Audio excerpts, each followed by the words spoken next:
Hello students, আমি Nitish sir জ্ঞানজ্যোতি coaching সেন্টারের পক্ষ থেকে তোমাদের প্রত্যেককে জানাই আরও একবার স্বাগত। তো স্টুডেন্টস, আজকে আমি তোমাদের সঙ্গে আলোচনা করব সিবিসিএস 6th অ্যান্ড 4th সেমিস্টারে যে সমস্ত ছাত্রছাত্রীরা বিভিন্ন কলেজগুলোতে পড়াশোনা করছো নর্থ বেঙ্গল ইউনিভার্সিটি আন্ডারে, তাদের জন্য আজকে আলোচনা করব এসইসি বাংলা থেকে অতি গুরুত্বপূর্ণ একটা প্রশ্ন নিয়ে, তাৎক্ষণিক বক্তব্যের সুবিধা এবং অসুবিধাগুলি কী কী রয়েছে। ক্লাসটি শুরু করার পূর্বে তোমাদেরকে বলে রাখি, যারা এখনও আমাদের চ্যানেলটিকে সাবস্ক্রাইব করোনি তারা অবশ্যই চ্যানেলটিকে সাবস্ক্রাইব করে পাশে থাকা বেল আইকন অল প্রেস করে দাও, যাতে নেক্সট টাইম থেকে কোনো ভিডিও আপলোড করলে তার নোটিফিকেশন তুমি সবার আগে পেতে পারো।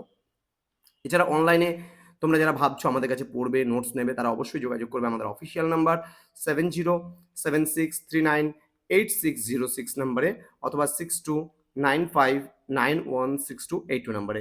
তোমাদের টোটাল কোর্স ফি রয়েছে তোমাদের এই সাধ্যের মধ্যে শুধুমাত্র পার সাবজেক্টের 199 রুপিস।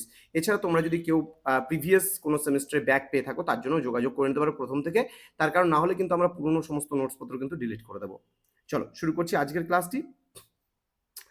তাৎক্ষণিক বক্তব্য বা বক্তৃতা পদ্ধতির সুবিধাগুলো কি কি রয়েছে দেখো। শ্রেণীকক্ষে খুব সহজেই পাঠদান প্রক্রিয়া পরিচালনা করা যায়। ওকে, নির্দিষ্ট সময়ের আগেই পাঠদান বা বিষয়সূচি শেষ করাও যায়। নেক্সট, শিক্ষক শিক্ষিকা নিজের মতন করে পাঠ পরিকল্পনা করতে পারেন। নেক্সট বলছে বিষয় জ্ঞান ও সাধারণ জ্ঞান ও অনুশীলনমূলক জ্ঞানকে একত্রে শ্রেণীকক্ষে উপস্থাপন করাও যায়। নেক্সট রয়েছে দিনের পাঠ সম্পর্কে ধারণা থাকলেই শ্রেণীকক্ষে পাঠ পরিবেশন করা যায়। নেক্সট, একসঙ্গে অনেক শিক্ষার্থীকে এই পদ্ধতিতে পাঠদানও করা যায়। নেক্সট, এই পদ্ধতিতে শিক্ষার্থীদের অর্জিত জ্ঞানের সহজ পরিমাপও করা সম্ভব হয়। নেক্সট, পাঠ উপস্থাপন ও ব্যাখ্যাকরণে এই পদ্ধতি খুব সহজেই ব্যবহার করা যায়। নেক্সট, প্রয়োজনে কিছু চার্ট, ছবি প্রভৃতি ব্যবহারের মাধ্যমে পাঠদানকে আরও আকর্ষণীয় করে তোলা যায়। এই হচ্ছে 9টা পদ্ধতি রয়েছে যেটা সুবিধা, তাৎক্ষণিক বক্তৃতার সুবিধা।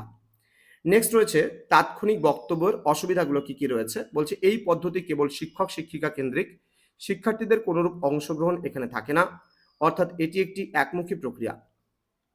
শিক্ষার্থীর বোধগম্যতার স্তর শিক্ষক শিক্ষিকা কর্তৃক এখানে মূল্যায়িত হয় না, ফলে আদর্শ শিক্ষণের ক্ষেত্রে এখানে প্রস্তুত হয় না। দেন বলছে যে কোনো বিষয়বস্তু এখানে শিক্ষার্থী শ্রবণ করে, কিন্তু সেটি নিয়ে সে বিশেষ ভাবতে পারে না। নেক্সট, নির্দিষ্ট ধার্য সময়ে দিনের পাঠ শেষ করার তাগিদে শিক্ষক শিক্ষিকা এখানে অধিক সক্রিয় হয়ে ওঠেন, ফলে শিক্ষার্থী এখানে নিজে স্বাধীনভাবে চিন্তার সুযোগ পায় না।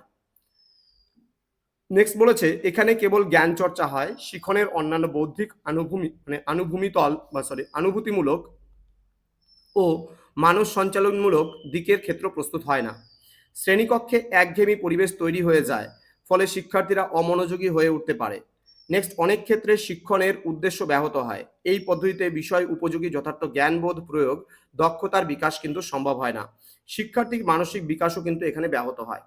তো এই ছিল আজকের ক্লাস, যেখানে আমরা আলোচনা করলাম মোস্ট ইম্পর্টেন্ট একটা প্রশ্ন নিয়ে, তাৎক্ষণিক বক্তৃতার সুবিধা অসুবিধা। তো স্টুডেন্ট যারা এখনো আমাদের চ্যানেলটিকে সাবস্ক্রাইব করোনি তারা অবশ্যই চ্যানেলটিকে সাবস্ক্রাইব করে পাশে থাকা বেল আইকন অল প্রেস করে দাও, যাতে নেক্সট টাইম থেকে কোনো ভিডিও আপলোড করলে তার নোটিফিকেশনগুলো তুমি সবার আগে পেতে পারো। তোমাদের উজ্জ্বল ভবিষ্যৎ গড়ে তুলবো আমরা, এটাই কিন্তু আমাদের প্রতিশ্রুতি। দেখা হচ্ছে খুব তাড়াতাড়ি আরো একটা নতুন ভিডিও নিয়ে, নতুন কোনো ক্লাস নিয়ে। তোমরা প্রত্যেকেই ভালো থেকো, সুস্থ থেকো। Thank you so much, thanks for watching after all, thank you.